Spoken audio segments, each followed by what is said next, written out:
Today, all right, so today we are going to welcome Miss Dr. Geller from Northwestern Medicine. And today she will be presenting Healthy Aging from Your Head to Your Toes. So she is a geriatrician. I hope I said that right. You did. And she will discuss how to preserve and improve health, maintain independence, and focus on quality of life as you age. So some of the talking points will be promoting health, preventing injury, managing chronic conditions, optimizing cognitive health, optimizing physical health, mental health, and also facilitating social engagement. So with that being said, take it away, Dr. Geller. All right. You can still hear me okay? Yes, I can hear you. All right, great. Well, thank you for having me. I'm very excited to be here today. My name is Dr. Eliana Geller. I work at Northwestern Medicine, and I work in the division of geriatric medicine. So I am a geriatrician, and my practice is focused on caring for adults over the age of 65. And today I'll be presenting on healthy aging from your head to your toes. We'll be focusing on health, independence, and quality of life. Okay, 1 second. Oh. All right, starting off with a disclaimer. While I am a physician, what I share with you today are general guidelines on healthy living as an older adult. What I say today should not be substituted for medical advice. My goal is to make you think about your health in a global sense and think about areas of your health that may need improvement. And with that, I will get started. So the objectives of my talk today are that by the end of this talk, participants, you should be able to define what healthy aging means to you, consider ways to improve your cognitive and mental health, recognize the significance of your senses in aging, find ways to improve your exercise and nutrition practices, get better sleep, and scrutinize your personal health and safety. So what is healthy aging? There are many terms that have been used to describe an ideal aging trajectory, which I'll pop up over here. Now, the World Health Organization defines health as complete physical, mental, and social well-being, not merely the absence of disease. Two scientists named Jack Rowe and Robert Kahn developed a model for successful aging as an intersection between three realms. The first being avoiding disease and related disability, the next being preserving physical and cognitive function, and finally maintaining engagement. Now, the American Geriatric Society supports this definition, and they acknowledge that the incorporation of culture, function, engagement, resilience, meaning, dignity, and autonomy should also be incorporated into the meaning of health. And at the end of the day, research does show that older adults often view healthy aging differently than researchers and clinicians altogether. And those individual perspectives on health often change over time. So what does healthy aging mean to you? So I'd like to invite everybody, if those participating, if you want to write in the chat about any ideas you may have about that, what healthy aging is. And as I give this talk, I want you to think about how this presentation does or doesn't relate to you in your life. I'm giving a talk as a doctor, and as a geriatrician, I do my best to collect as much information as I can to view a person as a whole, but only you know yourselves and how what I say can work for you and your lifestyle, or not work for you in your lifestyle. So why do we care about aging, and why do we care what it looks like? Why do people like me go into this field? We're taking care of older adults, where we're just exclusively. So life expectancy has increased dramatically over the last century. And it's expected that by 2030, 1 in 6 people in the world will be over the age of 60. And by 2050, the population of people over the age of 60 will be almost double what it is today.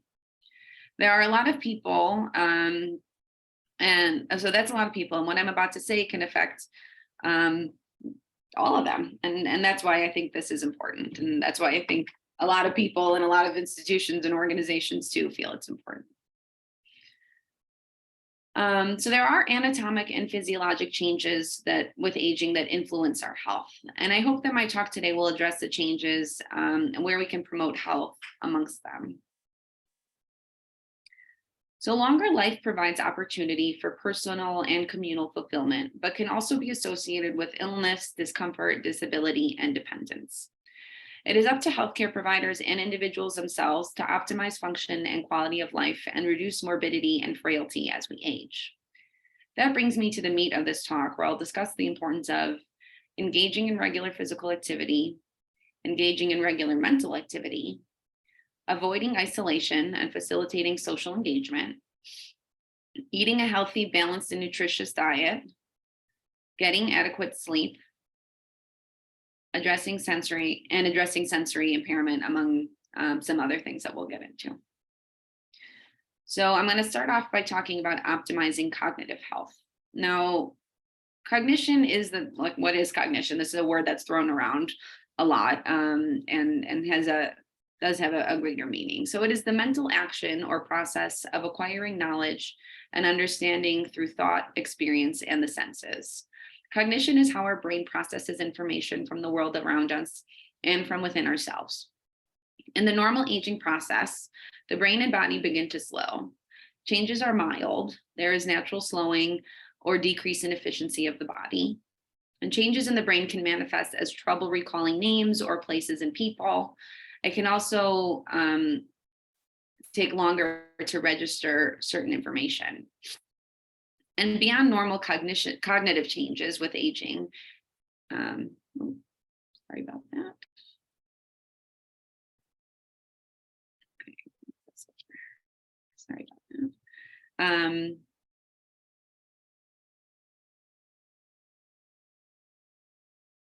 Okay, sorry, I'll move that over. Beyond normal cognitive changes with aging and changes associated with dementia, which I'll get into next, there is something called mild cognitive impairment. And this is where people have problems with memory, language, planning, or other mental abilities. But these changes don't really affect a person's daily life. People can still take care of themselves and their homes. It's not dementia, but people with mild cognitive impairment are at a higher risk of developing dementia.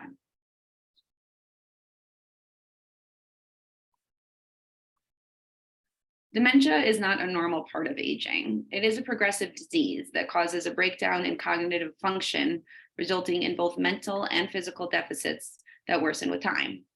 People can have a hard time remembering, trouble understanding new information, reduced attention span, and mood or personality changes.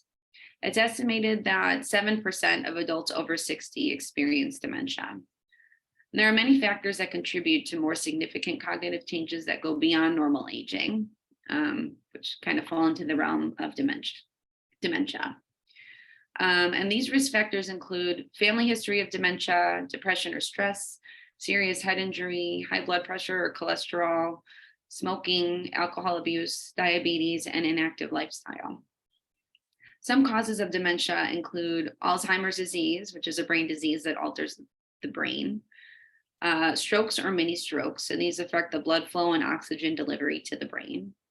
Lewy body dementia, which is caused by abnormal proteins being deposited in the brain tissues. Medication side effects, nutrient deficiencies, health problems such as Parkinson's, AIDS, or sleep apnea, serious head injuries or brain tumors, sustained heavy alcohol use. And people can have more or more than one of these that I mentioned, and that certainly does make it more challenging to kind of figure out how to manage it. But all in all, if you are concerned about your memory, you should really talk to your healthcare provider about it. So how can you preserve your memory and stay sharp? So I want you to think of your brain as a muscle that needs to be worked and kept healthy. You have to find things to learn about. You're all here, all of those of you who are tuning in, so I know you're interested and already working on this one. Go to classes, lectures, watch documentaries, go on YouTube and discover a new country or learn a new cooking technique or how to make something. Avoid multitasking. Even reading a book with the TV on in the background can decrease recall later. Try to focus on just one activity at a time. Carry a planner or notebook to write down your appointments and tasks. If you're good with your phone, you can write it down there too. Improve your organization. Always put certain items such as your glasses, keys, checkbook, remote control in the same place every time.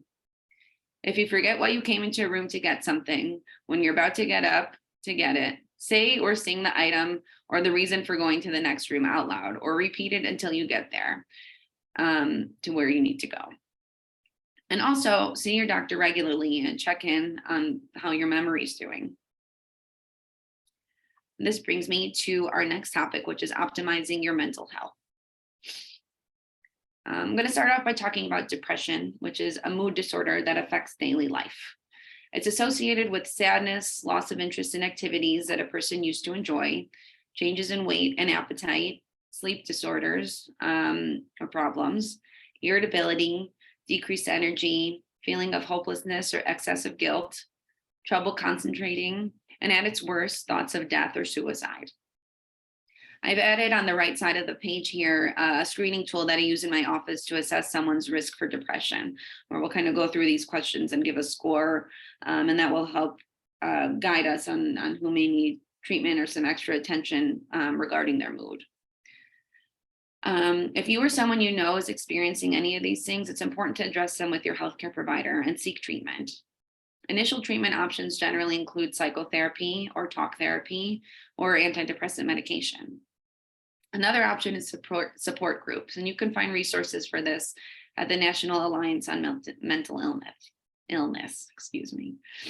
Exercise and healthy diet have been shown to improve symptoms of depression as well.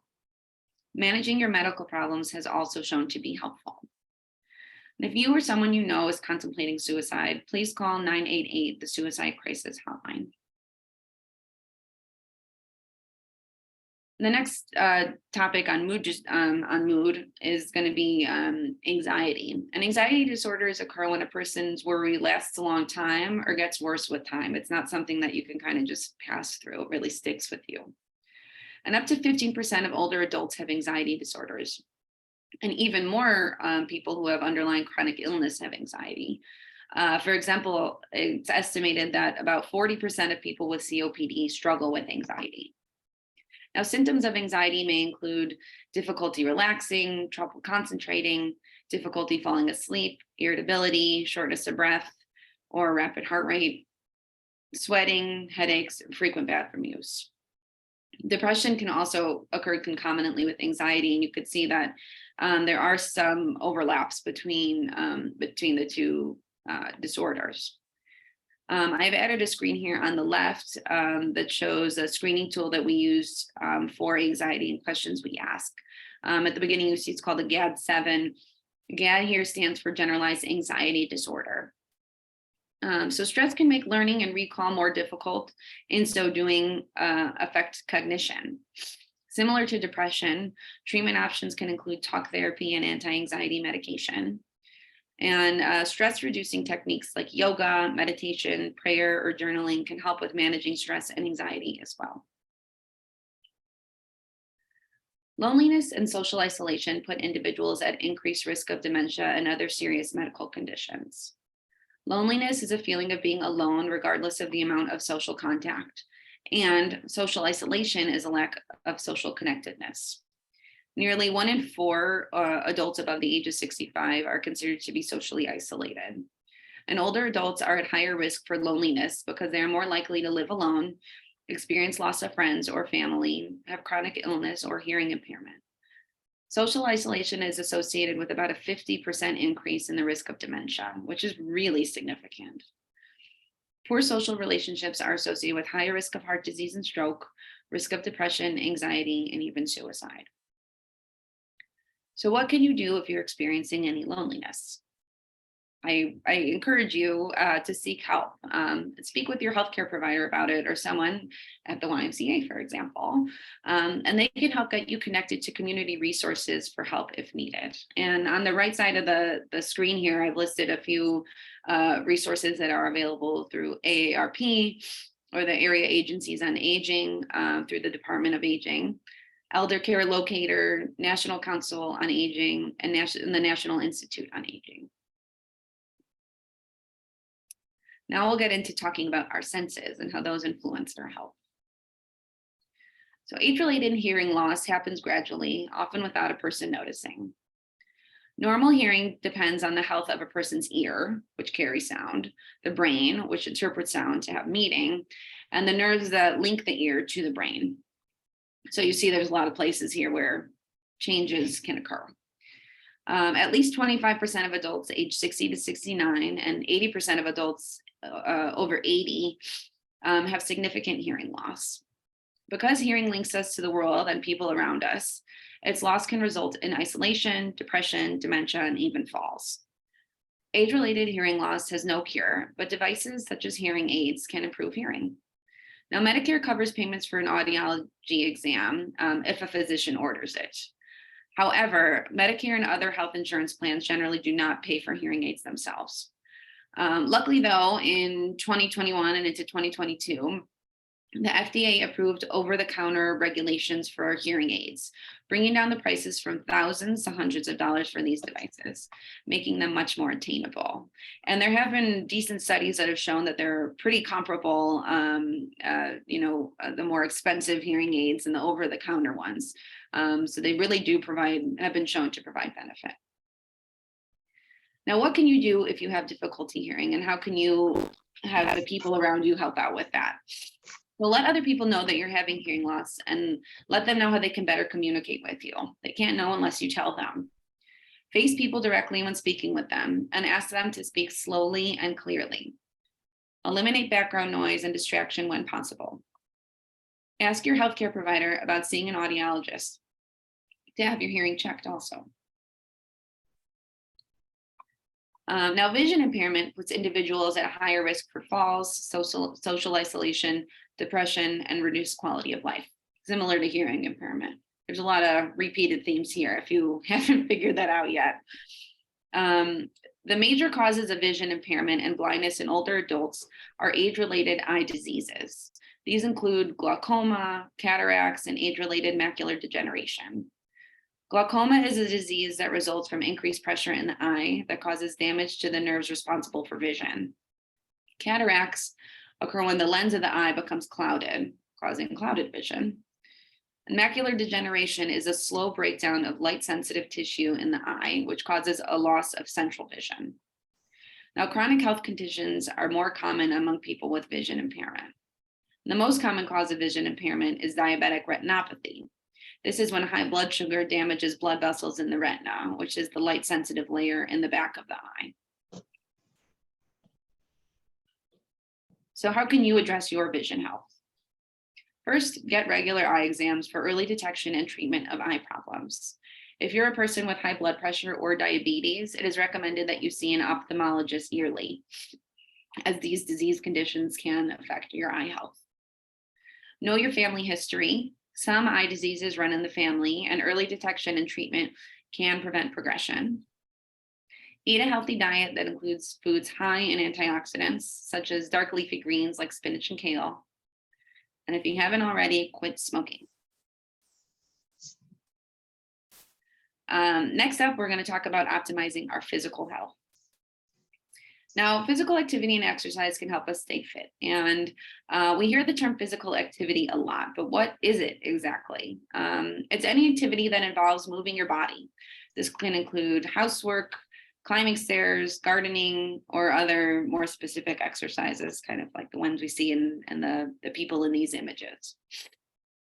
Regular physical activity on most days of the week improves health through promoting positive mental health, increasing physical strength through building healthy bones, muscles, and joints, improving bone strength and reducing risk of osteoporosis and fractures, helping maintain healthy weight, reducing arthritic disability by reducing pain and increasing flexibility, maintaining and improving heart health by helping the heart work more efficiently, improving blood sugar control, decreasing problems associated with high blood sugar or diabetes, and preserving the ability to do daily tasks on our own.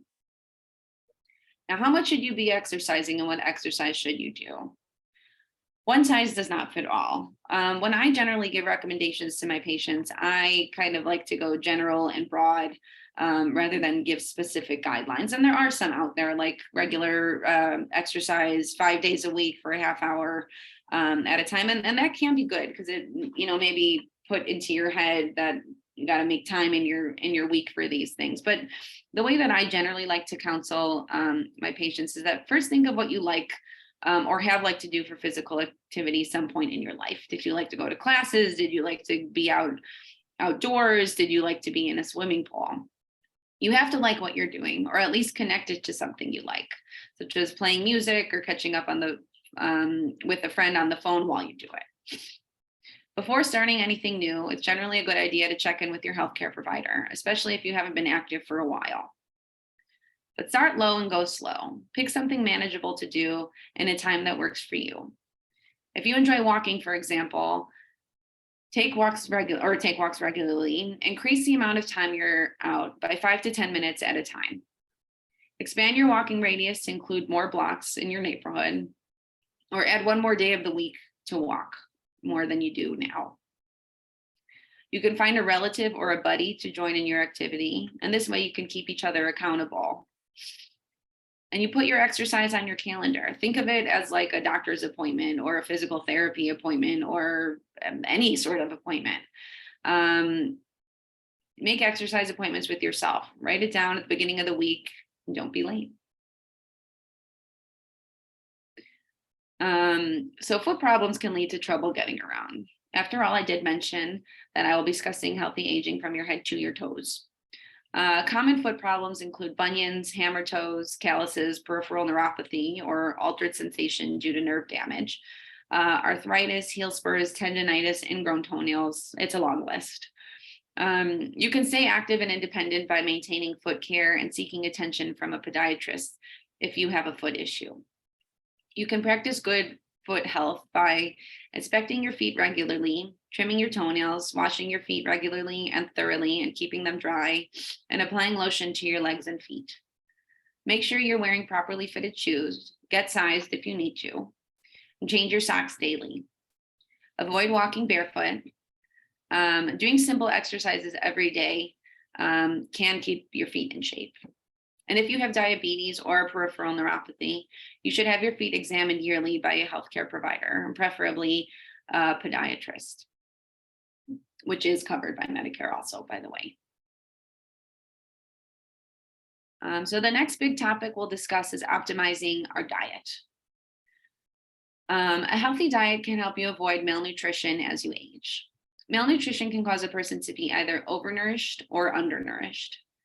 It can occur when a person doesn't know what healthy foods are, if they don't feel hungry, if they have problems with swallowing, tasting, or chewing foods, if they need to avoid certain foods, if they have trouble getting to a store or ordering groceries, if they have trouble affording groceries, if they have substance use problems, have pain, are unable to exercise, or have cognitive problems. Signs of malnutrition can include changes in weight, weakness, loss of sensation, easy bruising, poor wound healing, confusion, and constipation. So how can you optimize your nutritional status? It's important for calories to come from a diet rich in nutrients, minerals, fiber, and fluid. It is recommended to have the following amounts of nutrients and minerals daily. At least 2 servings of protein, which include things you see in the picture here: meat, fish, poultry, eggs, nuts, and beans. 5 servings of fruit and veggies to get enough vitamins and minerals and fiber. And with regards to fiber, it's recommended to have 5 servings a day as well. And this can help with digestive health and lowering cholesterol. And as you can see from here, fiber does kind of overlap even between proteins and those fruits and veggies that I mentioned. It's also recommended to have 2 to 4 servings of non-fat or low-fat dairy products for calcium. And then a specific diet to keep in mind, and one that has been shown to have really positive results, is the Mediterranean diet. And this one specifically focuses on fish, lean meat, fruit, veggies, nuts, seeds, and healthy fats, and is linked to better cognition, less heart disease, and improved quality of life. And if you're interested, I'd recommend looking it up and seeing what kind of foods you like or you are already eating that you maybe could incorporate more of, or maybe eliminate some other things from your diet that you're usually eating that may fit better into this Mediterranean diet. Older adults often don't get enough vitamin D, which can help with calcium absorption. And iron is best absorbed when taken with foods that have vitamin C, like oranges or other fruits. It's recommended to consume 1,200 milligrams of calcium between your diet and supplements. Foods with calcium, as pictured here, are dairy products, dark leafy greens, and fatty fish. And vitamin B12 can help promote memory and movement. And this can be low, especially for those consuming a vegetarian or vegan diet. Staying hydrated is important to keep your kidneys and your digestive tract healthy. About 5 to 8 glasses of water a day is a good goal. I like suggesting a lot of my patients, I would say, have a hard time drinking, or, just were never people that drank much water, and it's a little hard to get into the routine of that. So I like suggesting to keep a water bottle with you, or keep it in the rooms that you spend a lot of time with, just so it's there and you can look at it and say, okay, I guess I'll have to drink water now. And just as a note, if you're ever sick or have a fever or taking water pills or laxatives, you may need to be drinking more water. And that would be, if you're on those kind of medications, it's a good idea to check in with your doctor about that. Now we'll get into the exciting topic of sleep and how we can optimize that. Older adults are more likely to have trouble with sleep, especially if they have other health problems. About 30% of people over the age of 65 report some loss of sleep. Sleep problems can lead to daytime tiredness, mood changes and irritability, difficulty concentrating, falls and injuries, and poor quality of life overall. Medications such as water pills, caffeine, and blood pressure medications can also affect sleep. Some specific disease processes associated with sleep can affect older adults more commonly. Insomnia, for example, is when you have sleep problems at least 3 times a week for at least 3 months. Sleep apnea is repeated pauses from breathing of 10 seconds or more while sleeping. If this goes untreated, it can result in high blood pressure, memory issues, and heart disease. And then circadian rhythm disorders. Those are a mismatch between the internal body clock and the general 24-hour clock, causing people to fall asleep and wake at irregular times. So if you suspect that you have any of these, it is a good idea to discuss with your doctor, because there are sleep medicine specialists that you can be referred to, or you can just talk about general strategies for good sleep, which I'll get into in just about a second. And you can have improvement. You're just because you are older and this is something that you've been dealing with for a long time in your life doesn't mean that it's not something that can't improve. So what can we do about it? Simple improvements in your sleep habits can be very effective. Stick to a regular sleep and wake cycle. Try to get to bed and wake up at the same times every day. Exercise daily, but not within 3 hours of your bedtime. Get direct sunlight early in the day for 20 to 30 minutes. If a medication has a side effect of sleepiness, see if you can take it at bedtime. Practice good sleep hygiene. Only go to bed when you're sleepy. Develop a nighttime routine that is nearly the same every night. Consider adding things like bathing before bed, using certain lotions, using essential oils with specific smells that may kind of excite your body that it's time, or let your body calm down that it's time to go to sleep. Playing calming music, reading, or doing other relaxing techniques. You can keep your bedroom dark and quiet. You should use your bed only for sleep and having sex. Avoid screens for 2 hours before sleep. Avoid caffeine, alcohol, and tobacco in the afternoon or evening. And then if you're in bed and you can't fall asleep for more than 30 minutes, go into another room, turn on a low light, and do a relaxing activity such as reading, doing a word puzzle, or listening to soothing music until you feel sleepy. Then go back to bed. It's just not productive to sit there tossing and turning. If you often wake or can't fall asleep because you have racing thoughts, keep a pad of paper next to your bed and write down what you're thinking about. Put it there, put it on the side, take it out of your brain and tell yourself, I don't need to be worrying about this at 3 a.m. I can go to sleep now. And if you're having trouble sleeping and you worry you have a sleep-related condition, you can keep a sleep diary where you record your sleep patterns and how rested you feel, and then bring it into your next doctor's visit and talk to them about it. And now we'll move into optimizing our safety. Pursuing screening tests, vaccines, and healthy lifestyle habits can prevent or slow illness. It's always better to prevent an illness rather than treat it after it develops. While some factors are out of our control, there are many important risks that we have the power to change. Making changes, such as the many we have discussed so far, can make a big difference. Screening for certain diseases can help prevent illness. Guidelines change over time, but apply to conditions like blood pressure and sugar monitoring, weight checks, vision and hearing assessments, screening for osteoporosis, depression, and memory impairment. Cancer screening, think mammograms and colonoscopies, also fall into this category, as we want to catch disease early before it spreads, because early detection has better treatment outcomes generally. I will note that when we talk about screening later in life, there are also harms associated with screening tests, which can include complications from tests themselves, anxiety, or just general fear.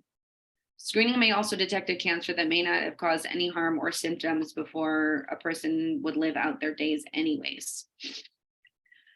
Next, vaccines can help prevent serious illness or disease. They're specifically important for older adults because older adults are at greater risk of getting seriously ill from disease as the immune system weakens over time. Specific vaccines that the CDC does recommend for adults, older adults, are the COVID vaccine, influenza or flu vaccine, pneumonia vaccines, shingles vaccine, and tetanus and diphtheria. Falls are the leading cause of injury in older adults. Up to 1/3 of adults who live at home have a fall, and almost 2/3 of older adults who have had a fall will fall again. 1 in 5 falls results in a significant injury. Falls are the #1 cause of hospital admissions in older adults.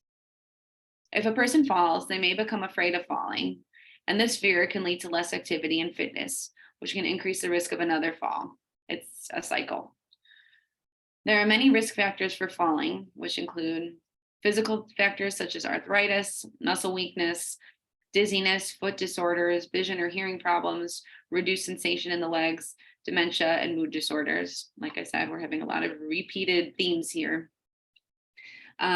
And then lifestyle factors can also influence the risk of falls. These could include dehydration, medication side effects that can cause dizziness or sleepiness, or lack of exercise.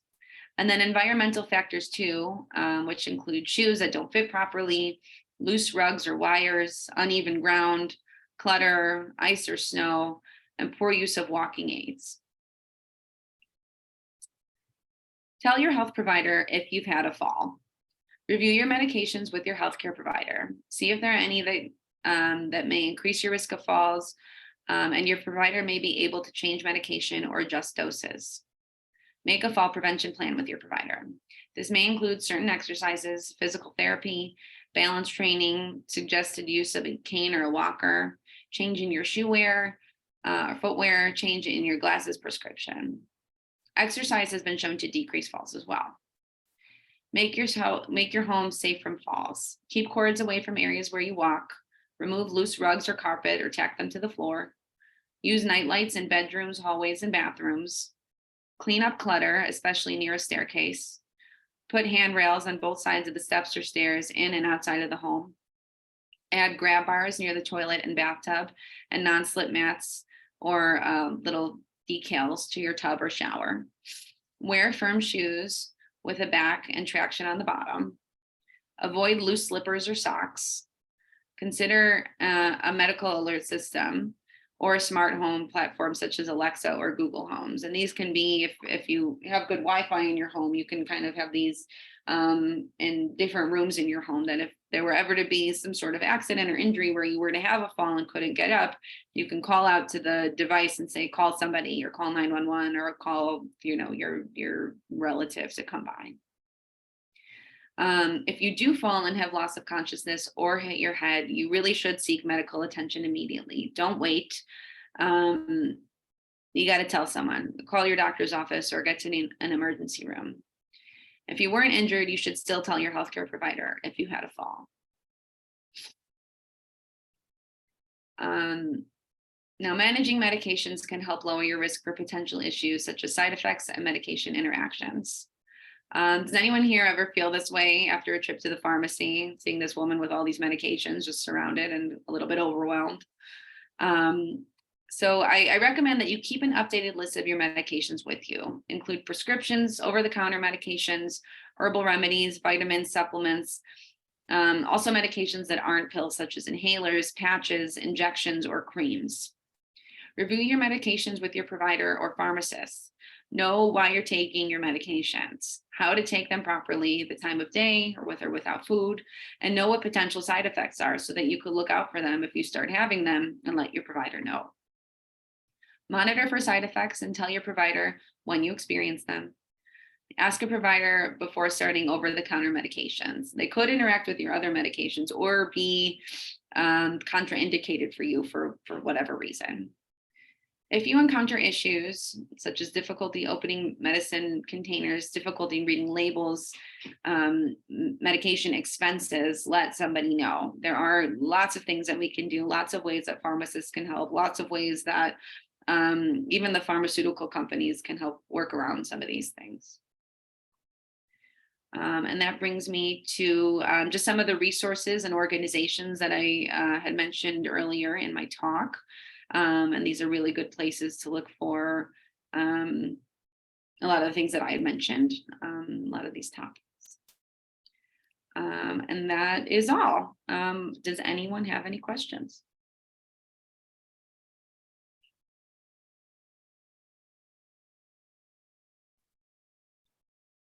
I don't know how you do. Oh yeah, go ahead.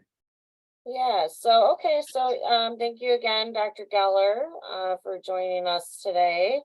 So yeah, does anyone have any questions? Feel free to, you can unmute yourself now and, or you can write them down in the chat, however you'd like.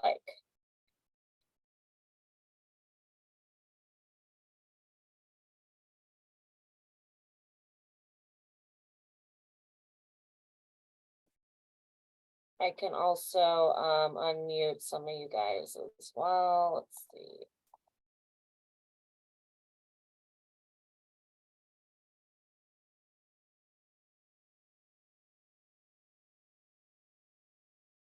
Okay, so.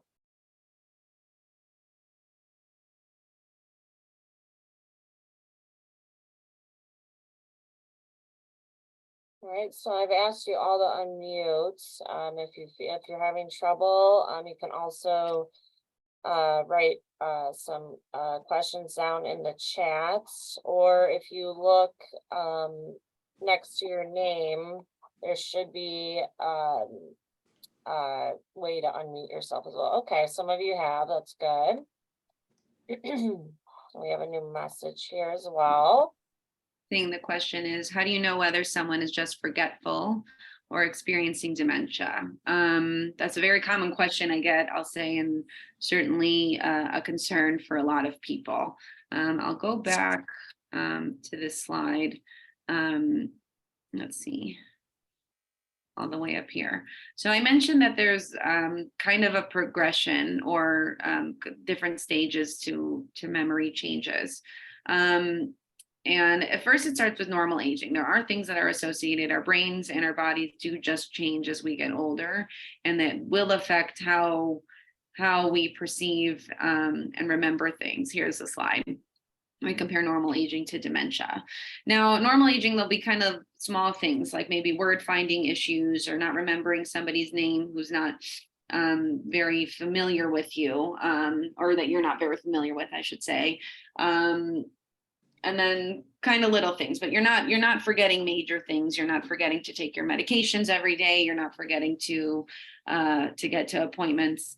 Versus dementia. Dementia is more, or I'll say the next piece is something called mild cognitive impairment, where the forgetfulness becomes a little bit more severe, and maybe there are things that are more important that you're not remembering, things like misplacing important things, or missing appointments, missing medications frequently, but you're still able to care for yourself. You're still able to get dressed in the morning, you're going shopping, you're able to drive to the store and things like that.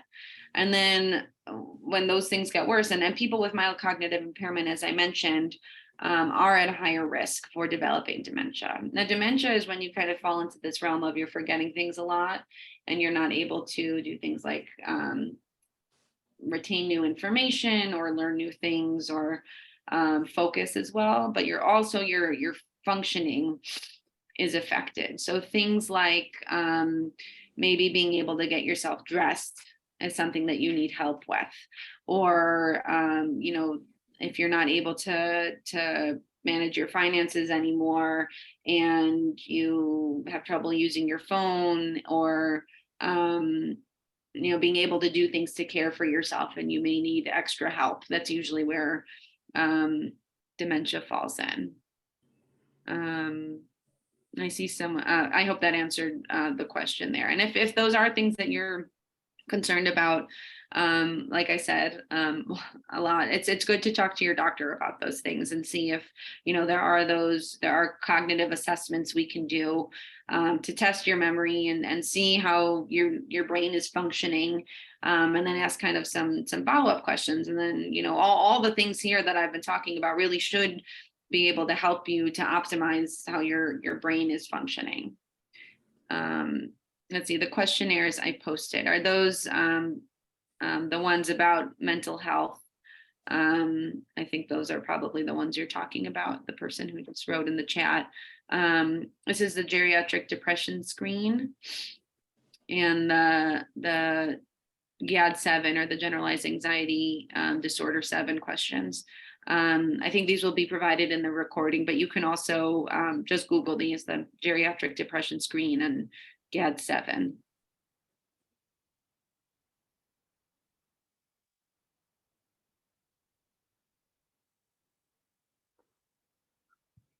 Are there any other questions? I find myself using my Alexa to remind me stuff. Is that a problem? I mean, if I No. have to do that, I don't think that's a problem at all. I think that's a really good solution. Like I said, it is normal to not be remembering things as much, and where you can, give yourself help. You don't have to struggle through forgetting things and relying on relying on yourself. You should be utilizing the resources around you. So that is an alternative to keeping a planner or writing things down. I love that. I think that's a great solution. And, you can use an Alexa for a whole bunch of things. So as if you're able to use that and can figure that out, I think that's a great option.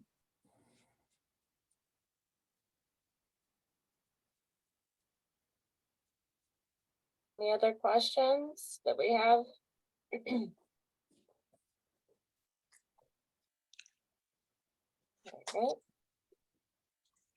All right, okay, so if you feel like you want to review this presentation later, you can always go to the website nsymca.org.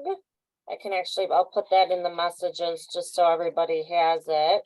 That way you can review this presentation, you can review past ones, so it'll be always available to you. All right, so let me just put that in there real quick. It's nsymca.org/yes. So here that is now in the comment section. So, all right. So thank you, everybody. Thank you, Dr. Geller. That ends our yes programming for today. Thank you, Northwestern Medicine, again as well. Again, you can view the talk on our website, and that would be it. So yeah, thank you guys. Thank you very much for having me. Yep, it was great having you, and everyone take care.